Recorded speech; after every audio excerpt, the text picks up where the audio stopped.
All right, now we're going to be talking a little bit about the three treasures.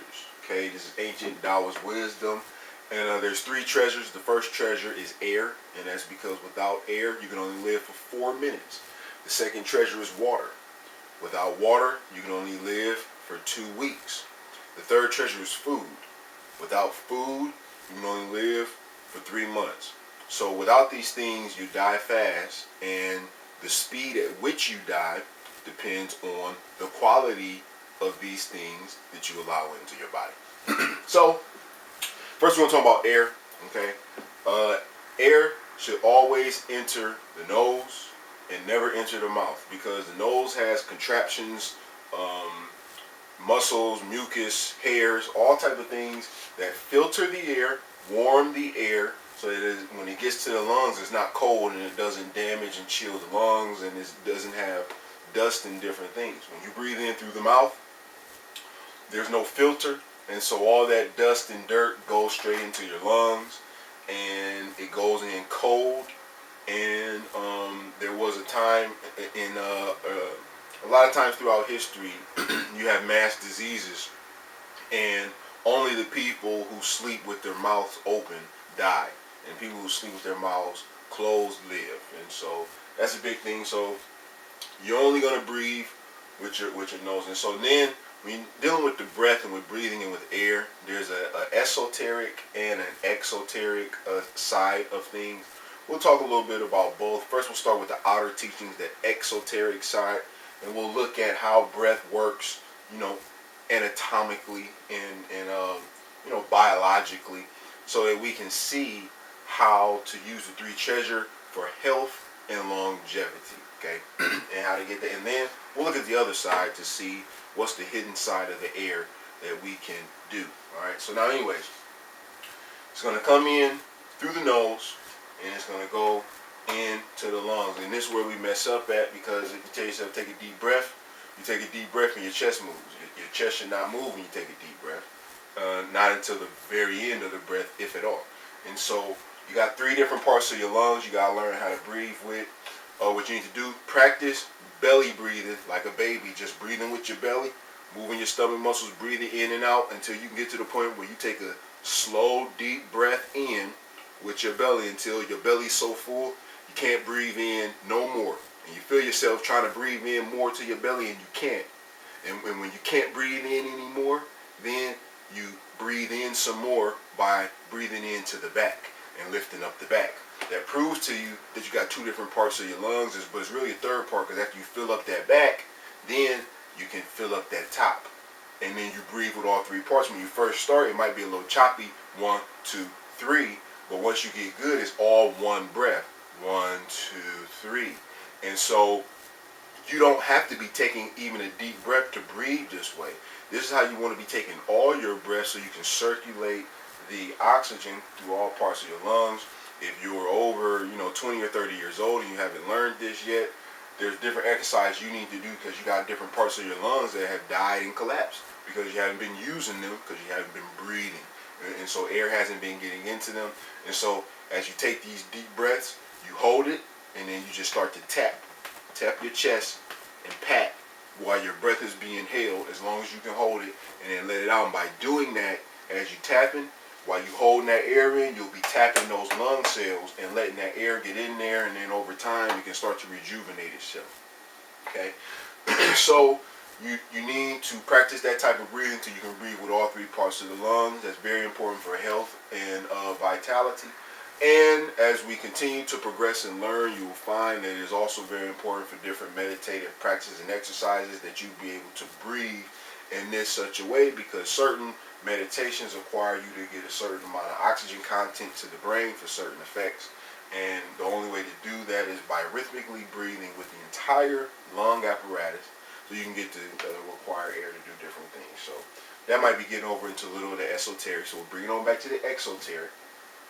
And we just need to realize you only breathe in through the nose. You want to breathe out through the nose as well. You can breathe out through the mouth for certain times, certain exercises, but always only in through the nose. You need to learn how to breathe with all 3 parts of your lungs. Now, you got to understand what's going to happen. You see all this stuff here? This is muscles. this is bones, and this is organs. Okay, and these is made of cells that work and die and get repaired. Okay, and the cells get repaired by the blood, and the blood gets the energy to repair the cells from multiple places. One place is the lungs. The blood come in here to the lungs, and it hit that oxygen. It get purified.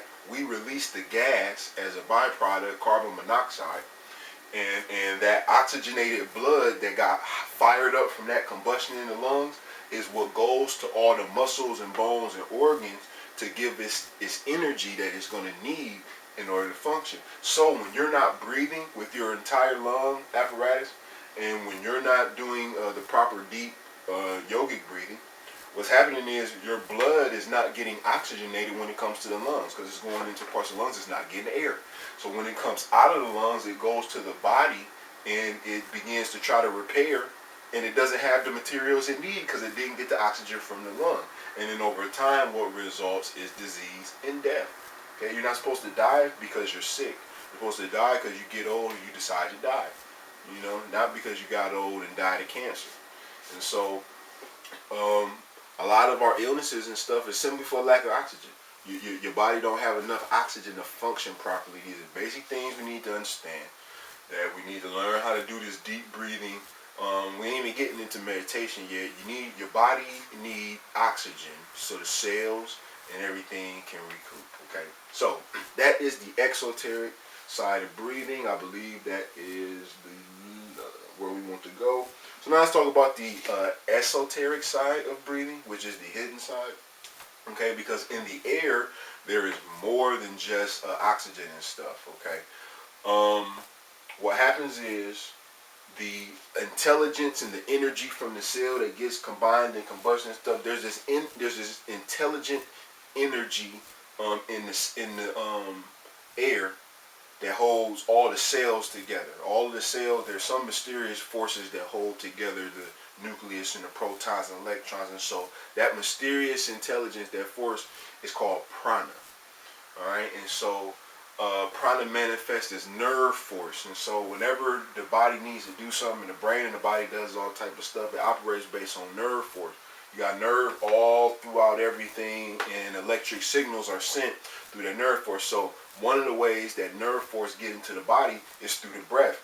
And right here in your solar plexus, right where the ribs meet, in this soft spot right below where they meet, is your solar plexus, and it's the storehouse of energy for the body to do what it needs to do. So you need to have enough energy stored up in your solar plexus so that your body can properly function. You have enough nerve force energy to do what you need to do. And so the way you store that energy through the breath, and we're going to see how to restore it through all three of the treasures, and maybe even some other ways when we get into meditation. But as far as just basic air and breath and breathing, you need to understand that your mind has the power to connect to different things through using your imagination. So by using your imagination, like you ever look in the sun and then you look away, you see them sparkly things. Well, them sparkly things are always there. You only could see them because the sun hit your eyes and changed the vibration in your eyes. It heated them up and sped up the vibration. So your eyes was on a higher vibration, so you could see some stuff you can't see when you're at the lower vibration. And so, but that stuff is always there. It's just that you can only see it when you get in a state that allows you to perceive that which you can't normally perceive. So those things, you can imagine those as prana. You have to visualize and imagine, okay, those sparkly things that you see. You have to imagine those in the air. When you breathe in, deep breathe, you imagine those sparkly things going into your lungs, and as they go into your lungs, they spiral and spin into your solar plexus. In your breath, you breathe in, and it's all coming in and down, and it's all just gathering right in here as you breathe in. When you breathe out, you imagine like a ball of light, an aura, pushes out, into your aura. You breathe out. And by doing this exercise and variations of it, there's all type of powerful things that can happen, and a lot of the esoteric practices build off of that.